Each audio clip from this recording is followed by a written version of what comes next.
Good afternoon, everyone. I'm Beza. I am from the African Circular Economy Network. I'm the current country representative for Ethiopia. And it's a pleasure to be here this afternoon to share with you what we've been doing for the past 5, 6 years. And I look forward for fruitful engagements. So I'll start with demystifying what circularity is, the new buzzword in the town. Circular economy is just an economic system aimed at designing out waste or eliminating waste and ensuring the continual use of resources. It's a system that employs designing of products and services which can be reused, shared, repaired, refurbished, remanufactured, recycled to create a closed loop system really and minimizing the use of natural resource input, especially the extraction of virgin raw materials and the creation of waste, pollution, and carbon emissions at the end of the life cycle, of the products. In a nutshell, it's about regenerating natural capital, creating jobs, and generating wealth. Our vision statement at Async is to build restorative African economies that can generate well-being and prosperity, inclusive of all its people, through new forms of economic production, in this case, circularity, and consumption which can maintain and regenerate environmental resources. This is our vision statement. Asyn is a network of networks. It's a non-profit company registered in South Africa in 2016, and our aim is to promote the African circular expertise within the continent and beyond, of course. We have it's a Pan-African organization. We have 100 country representatives in 30 chapters, and we try to bring in as many expertise as possible whom we believe are the drivers of circularity in the continent. Could be policy designers, product designers, waste management, agribusiness, urban development, literacy. In a nutshell, let's just say anything. Circularity is a cross-cutting issue, and we do believe that bringing as many expertise as possible can bring the transformation in a much fast-tracked and efficient way. So we try to attract as many expertise as possible. These are the list of African countries that we are working on in right now, but the aim is to bring all the 53 African countries on board. The concept of circularity is honestly not that really brand new in the continent. There are a lot of initiatives in different countries which focus on components of circularity, not the whole picture, but part of it. Could be environmental roadmaps and policies, single-use plastic bans, electronic waste decrease, green economy plans, and in countries like Ethiopia, for example, we have climate resilient green economy, which is working to make sure that the country is elevated to middle income status by 2030, and using sustainable climate resilient strategies, of course. So it's not new, honestly. The difference or the gap here is the key for circularity, which makes it different from green economy, is it's about the designing of products so that the waste is not generated in the first place. It's not about making sure that you dispose the waste or treat the end of life products sustainably or reuse it back or recycle it or remanufacture or refurbish it, but it is about making sure that the design aspires so that the waste itself is not generated in the first place. So that part requires capacity. By capacity, I mean technical capacity, institutional capacity, financial capacity,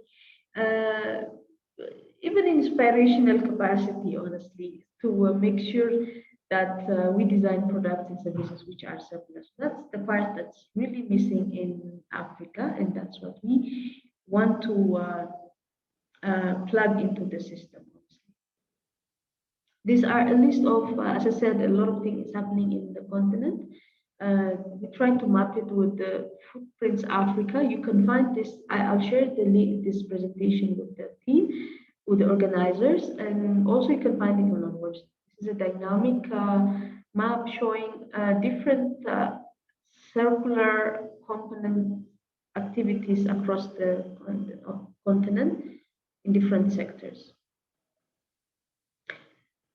We at Async believe that partnership is key to bring the change required in a much more efficient and faster way. So we collaborate with international organizations and economic organizations, mainly the African Development Bank, the UNECA, Circular Economy Platform, European Union, and the UN Environment. We make sure that we stretch as much as possible to reach out to relevant stakeholders to create a partnership which can be strategic to transform. So we also work with governments, for example, the ASIA, it's another similar organization like ours, but they focus on the governments. They work with Nigeria, Rwanda, and Africa, so we have their strategic alliances in their mission. We work with academia.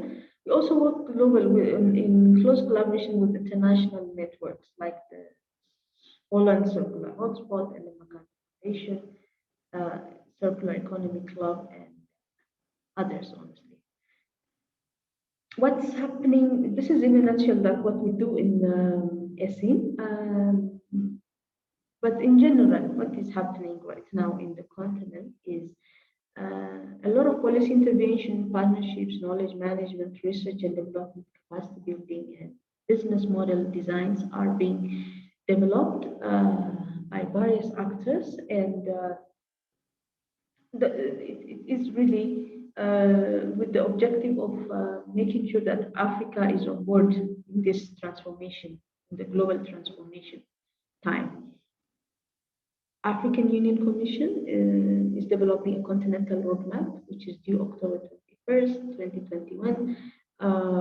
It's to shape the role of Africa and have a common vision, context, perspectives, and comparative advantage, how we can best leverage the circular transformation so that we can benefit all the presumed opportunities coming along. Countries like Morocco and Senegal are developing circular roadmaps and action plans. Some others are also revising their respective nationally determined contributions of climate change and adaptation and mitigations in line with circular economy concepts and principles, obviously to find opportunities and develop adaptation and mitigation solutions and strategies which are supposed to be emanating from circularity, embracing circularities. It's the same story also with the development partners. They're forging alliances, partnerships, both among themselves and with their bilateral counterparts, respective countries, to maximize impact on the ground. Non-governmental actors like ourselves and ASIA platform for accelerating circular economy is really actively engaged in creating awareness and advocating about how the continent can embrace circularity. The most interesting thing happening is business associations are encouraging their members to make sure that, in general, the continent of Africa is on the consumption end of the global value chain, and of course raw material supply, but then more value is generated during the production process and manufacturing process. So how can we produce circular products and services which can fit into the global value chain and get the maximum economic value out of the system, so out of that chain? So to do that, businesses, small businesses, or even industrial parks can also be a good starting point. So taking that into consideration, business associations in the private sector are trying to, consider this line, mainstreaming circularity in their production processes and services. Most notable ones are the African Business Council, the recently signed African Continental Free Trade Area. These are the notable ones, but then there are small-scale interventions across national commerce, like associations of chambers of commerce or something like that. Good majority of them are embracing this idea. Capacity building, as I've said, there's a need for developing an Afrocentric curriculum and module at all levels of education, high school, higher education, professional courses, and training for ecosystem providers, which are actively supporting the entrepreneurs, innovators, and business community. EMF, Ellen MacArthur Foundation, with the African Leadership Academy, are taking the front seat in this regard. The other most important thing taking place right now is there's a lot of intensive scoping studies done by various stakeholders. So the objective mainly is to understand what is there, what are the enablers and barriers on the ground, and what will motivate, and drive the transformation of African economies towards circularity. We also did one with the Trinomics, Netherlands-based organization, to synthesize 9 reports. One is an overall continental report. And we did a specific deep dive studies for Kenya, Morocco, Rwanda, Egypt, Nigeria, Senegal, Ghana, and South Africa. You can access these publications on our website. As I've said, the objective of these ones is to know what potential is there in the continent and what would really be the barriers or the bottlenecks to achieve or to unlock those potentials. This is my last slide. I'll make it very short. I would say one of the promising nodes or platforms mushrooming in the continent of Africa are innovation hubs and business accelerators. So these nodes are platforms or mediums where young graduates with innovative ideas or aspiration come together to change those ideas or incubate those ideas into products and services and monetize them into business models so that they could generate income for themselves and create jobs for themselves and also for their fellow graduates, and in the process reduce the percentage of unemployment and generate wealth. So the numbers and facts and figures coming out of this hubs is what really speaks same language with policy designers and decision makers to create to support these initiatives, incentivize them, and create that enabling infrastructure so that they could really inject their own contribution towards the economic development that every government, every African government is hoping to bring on the ground.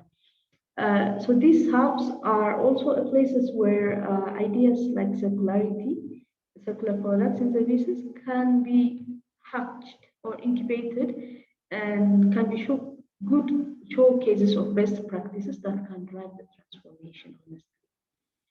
Private sector's role here is key because public sector can't support all initiatives, obviously. So unlocking the private sector's role, for example, SMEs make up 90% of the business, and they also employ 50% of the community, especially the young generation. The private sector can have the capacity to inject the required capital for exploring or taking the risks for new products and services, like circular products in this instance. So they will risk the investments required for designing innovative market systems. They can also play a key role in forging partnerships with the public sector to tap into the procurement capacity, to enable the procurement capacity to endorse circularity. So the potential of the private sector is something that shouldn't be overlooked, and of course it's not overlooked because governments are really making quite a tremendous effort to encourage the private sector to be part of this journey. For example, ASIA, African Circular Economy Alliance, recently released a report highlighting the 5 potential sectors that can be used as a that have the potential to mainstream circularity and bring the required change. These are the food systems, the built environment, fashion and textile, electronics, and packaging. These sectors can actually be the low-hanging fruits that can be used as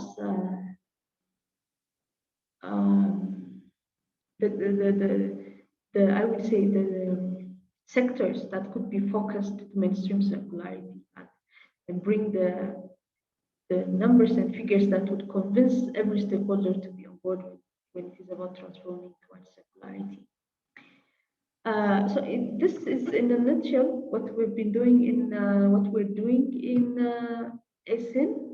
We recently also launched a partner organization with Trinomics, African Circular Economy Network Foundation. So at the foundation, we do businesses in supporting not only the knowledge sharing or advocating and awareness creation, but we also do concrete projects and incubate business accelerator capacity building trainings on the ground, so that we not only talk or inspire and advocate and live, but we also want to make sure that that one is cascaded to the grassroots level private sectors, especially to mainstream circularity in their production system. Thank you once again. Thank you very much for inviting us, and our door is open for a discussion. You can either reach us through email or please feel free to go through our website and be a member of our network. Thank you.